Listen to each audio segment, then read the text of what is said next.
आज हम शराफत की पोल कहानी का तीसरा भाग सुनेंगे।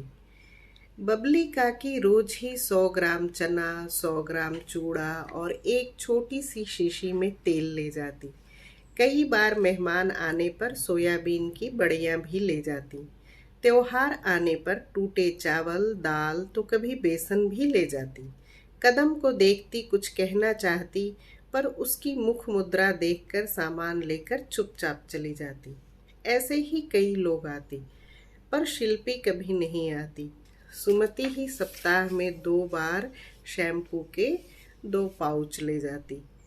मोहल्ले में बिजली की समस्या थी। रात में अक्सर ही बिजली चली जाती, 2-4 घंटे के लिए ही सही, पर गर्मी में बड़ी मुश्किल हो जाती। ऐसे में किशन का पूरा परिवार ऊपर ही छत पर भोजन करता। गर्मी ज्यादा होने पर तीनों दरी डालकर छत पर ही सो जाते। ऐसे ही एक गर्मी की रात में तीनों छत पर सोए थे। धर्मपाल भी छत पर ही सोए थे। किशन की नींद तो इतनी गहरी थी कि अगर नींद में उसे उठाकर कोई सड़क पर भी रख दे तो न खुले। सुमति की नींद थोड़ी कच्ची थी। प्यास लगी तो पानी पीनी उठी, देखा तो सुराही खाली थी। सोचा नीचे से भर लाती हूँ। हाथ में छोटा टॉर्च लिया और पानी लाने नीचे चली गई। इधर धर्मपाल अपनी छत पर करवटें बदल रहे थे। खटका हुआ तो झांका। चांदनी रात थी। देखा शिल्पी सो रही है। गांव की लड़की थी, सहज सौंदर्य। धर्मपाल की बुद्धि विलुप्त हो गई। छत पर कूद पड़े। शिल्पी के पैरों के पास बैठ गए। यह भी न सोचा कि उसकी माँ कहाँ गई। सुमति ऊपर पहुंची तो उसे बेटी के पैरों के पास एक काली छाया नजर आई। उसकी चीख निकल गई। जब तक वह बेटी के पास पहुंचती, काली छाया दूसरी छत पर कूद गई। शिल्पा गहरी नींद में थी। उसका चेहरा देख सुमति को ऐसा नहीं लगा कि वह इस घटना को जानती भी है। बस सुमति पूरी रात जगी रही और यह तय करती रही किशन को बताए या न बताए।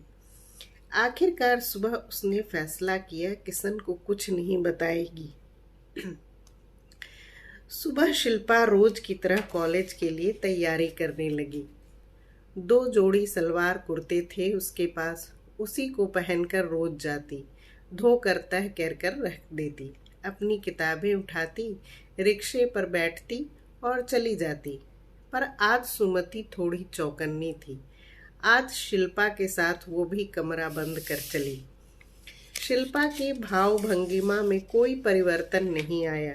न ही उसे आदतन उसने कुछ पूछा। रास्ते भर सुमति की आंखें कुछ खोजती रहीं, पर सब सामान्य था।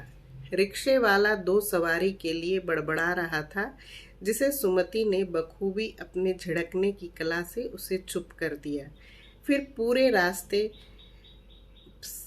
सिर्फ पैडल की ही आवाज आती रही। सुमति ने शिल्पा को कॉलेज के गेट के अंदर तक छोड़ा, फिर थोड़ी देर तक वहीं जमी रही। आखिरकार गार्ड ने उसकी पूछताछ से तंग आकर मुंह फेर लिया। तब तक वह मुंह चलाने के लिए 2 रुपए के भुने चने लेकर खाने लगी। लड़कियों का कॉलेज था, गार्ड भी सख्त था। 1 घंटे में ही उसे थकान होने लगी। पैदल ही घर की तरफ चली। रास्ते में अनाज की मंडी मिली। देखा कदम किसी से बातें कर रहा है। सुमति ने मन ही मन सोचा, देखूं अब ये कहाँ जाता है। कदम ने एक गल्ले के व्यापारी से कुछ बातें की, फिर घर की तरफ वाली सड़क पर ही मुड़ गया।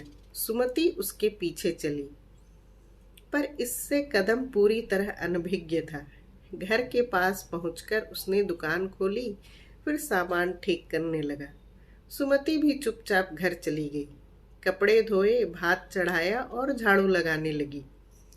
2 बजे शिल्पा भी कॉलेज से आ गई। हाथ मुंह धोकर माँ के साथ रोज की ही तरह खाने के लिए बैठी। भात, अचार और लौकी की सब्जी। बाजार में जो सब्जी सस्ती मिलती, किशन आते समय ले आता था। खाना खाकर शिल्पा पढ़ने बैठ गई और सुमति सो गई। रात भर जागी थी और पैदल भी चली थी। सुमति की नींद जब खुली तो अंधेरा होने को था। बगल में टटोला तो शिल्पा नहीं दिखी। सुमति का माथा ठनका। दरवाजा तो बंद है। पीछे देखा तो नहीं दिखी। सीढ़ियों पर चढ़ ही रही थी कि देखा सीढ़ी पर ही किताबें पढ़ रही है। ओ, तो तुम यहाँ हो? सुमति ने पूछा। कि कमरे से क्यों चली आई? शिल्पा ने कहा, तुम सो रही थी इसीलिए बत्ती नहीं जलाया, कहकर वापस पढ़ने लगी। तो आज के लिए इतना ही। आपको ये कहानी कैसी लग रही है? अगर अच्छी लग रही हो तो अगर इस चैनल को सब्सक्राइब नहीं किया हो तो सब्सक्राइब कर लें और हाँ, लाइक बटन न दबाना भूलें। और अगर आपको ये कहानी अच्छी लग रही हो तो अपने दोस्तों को भी शेयर करें। Thank you. Bye bye.